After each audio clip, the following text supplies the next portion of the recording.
Hello! So it's been a little while since I made a video. I feel like I say that every video, but it's not much to report.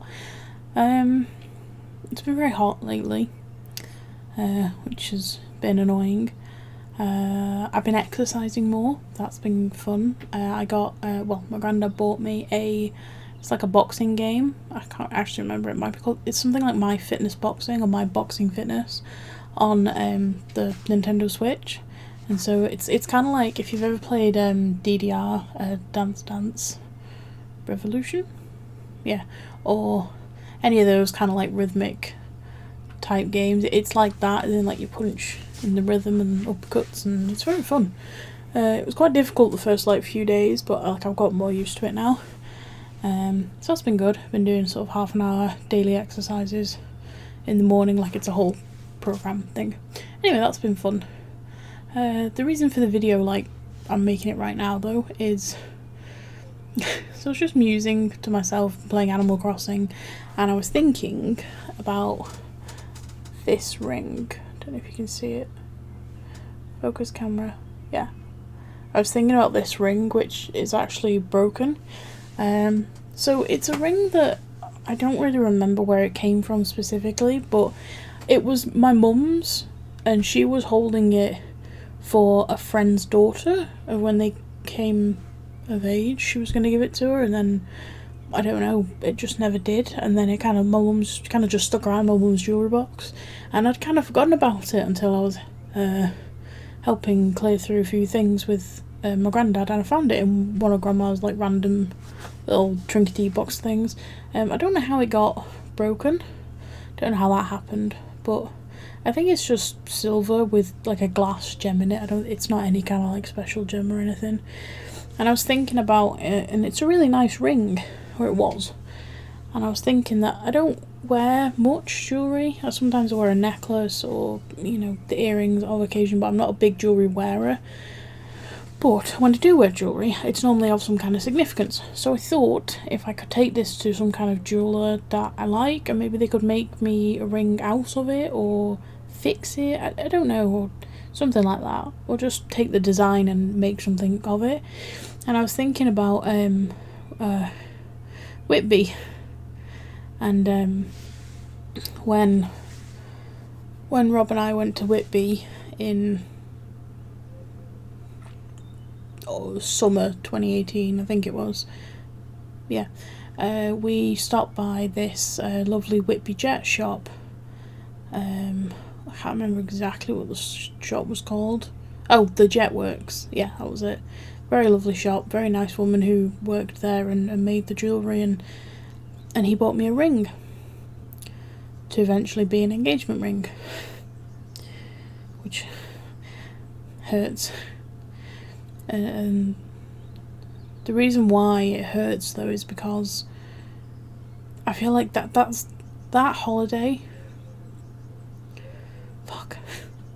that holiday was the last time I would call things good, because yes, Rob wasn't overly happy at work, and I was off work, but after the holiday that was when I was supposed to go back to work, and then I didn't.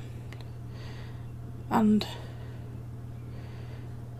I don't know, we had such a lovely time, and it just felt, I wasn't worried about anything, because in my head I was like, I'm going to go back to work, it's all going to go back to normal, it's all going to be fine. And I genuinely wanted to go back to work. Yes, I had my sort of ups and downs, but it was still moving towards going back to work. And then that morning when I was supposed to go, I just couldn't. But I feel, I don't know, some days I don't even think about Rob. Like, I did not think about Rob at all today, up until I thought about the ring and Whitby, and then I just sort of sat there contemplating, I don't know, like, because I don't really know what I want anymore. I want to be happy, I'd say, me personally. I want to lose weight, I want my own place, and I want a cat. I think I've said that before, but like that's my little like mantra of what do you want kind of thing. But I keep trying to be cynical about love. I keep saying to myself, like, it's no point falling in love with someone anymore because it's just gonna end. It's gonna end, and you're gonna be heartbroken, and you're gonna be left. And every time you think of a memory, it's gonna hurt. So why do it? Why bother going through it? But then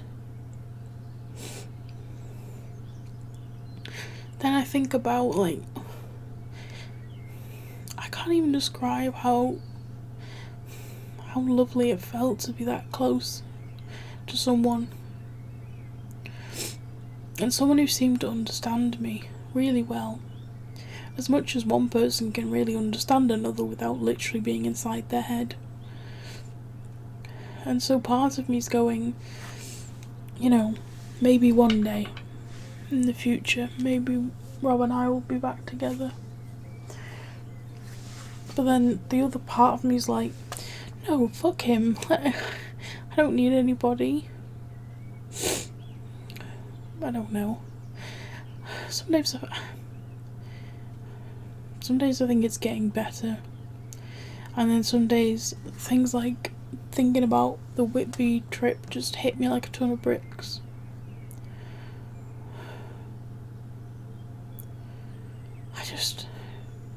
It's like sometimes I don't want to admit that I miss him. You know? I don't want to admit that he doesn't want me anymore. I don't want to admit that he doesn't love me anymore. I can muse on it, but it's like I don't want to admit it, because if I admit it, then it's real. And the worst part is it's so confusing. I was thinking last night about who I've loved in my life, like, not in a family sense, in a romantic sense. Who have I loved? And it was Dan, my first boyfriend, real boyfriend, the abusive one. I loved him, and then that ended, and then I transferred my love onto someone I'm still friends with, which I probably shouldn't have done. I basically rebound without, like, doing the rebounding bit, because it was like a long distance thing. I don't know. And then I transferred the same love onto Rob, so it's like I haven't loved 3 separate times.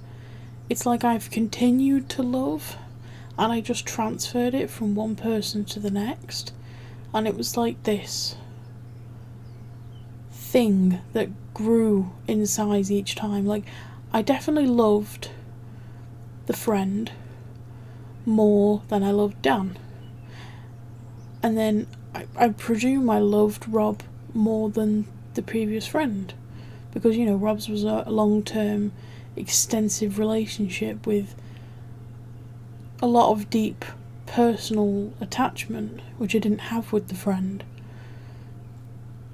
But are we just in life, are we just supposed to transfer it onto the next person?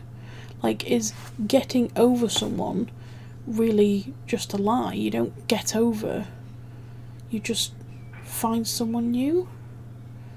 Maybe that's why I want a cat so badly, so I can just love the cat. Sounds stupid, but I don't know. I feel like I'm stuck in limbo or in a void because of the whole virus thing, because no one's hiring, you know, which means I can't rent a flat, which means I can't whatever, you know, stupid virus. And I don't even know how long it's going to go on for, but I can't decide whether I'm just waiting for Rob to come back to me, which I shouldn't be doing. I don't want to be doing that, because that's really negative, and I'm just waiting around for someone else when I shouldn't be. I should be getting on with my life. But the problem is, there's no real getting on right now. Hi, Miss. Hello. Doing alright? Yeah, I'm fine.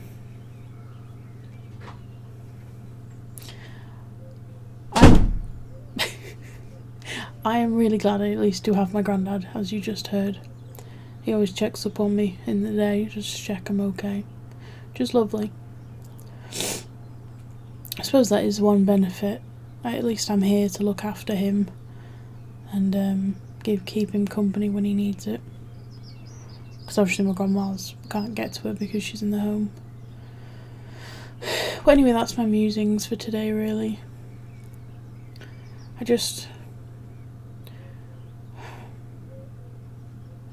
I feel like if I let myself be in pain, as in if I, lie in bed and cry and look at old photographs and reminisce about all the times Rob and I had together, is that just negative? It's like, I don't know, I'm scared to let myself be in pain, I guess. Which sounds very profound. But if I let myself, because there's no coming back, that's the problem. If I wallow in the heartbreak,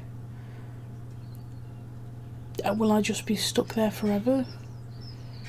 And most people will go, no, of course not. Well, I don't know that though, do I? Because I'll only know if I wallow. It's very tempting. It's so tempting to wallow in the heartbreak because it's also when I feel love for Rob. When I'm crying, when I'm upset, when I miss him, that's when I feel the love. It's so hard to describe, like I feel it right here. Even though that makes sense because the feelings and everything are up in my brain, and love in itself is just a system of chemicals that are attached to memories. So why does it hurt so much? There should be some kind of breakup drug or something you can take to combat the effects of love. There's a film about that. I think there is. Anyway, I could probably ramble on forever, but at least I've got these videos where I can just get my thoughts out. That's something, I guess. Yeah. Okay, I'm gonna go now. I hope you're all doing okay. Please stay safe, and I'll see you in the next video, whenever that is. Bye.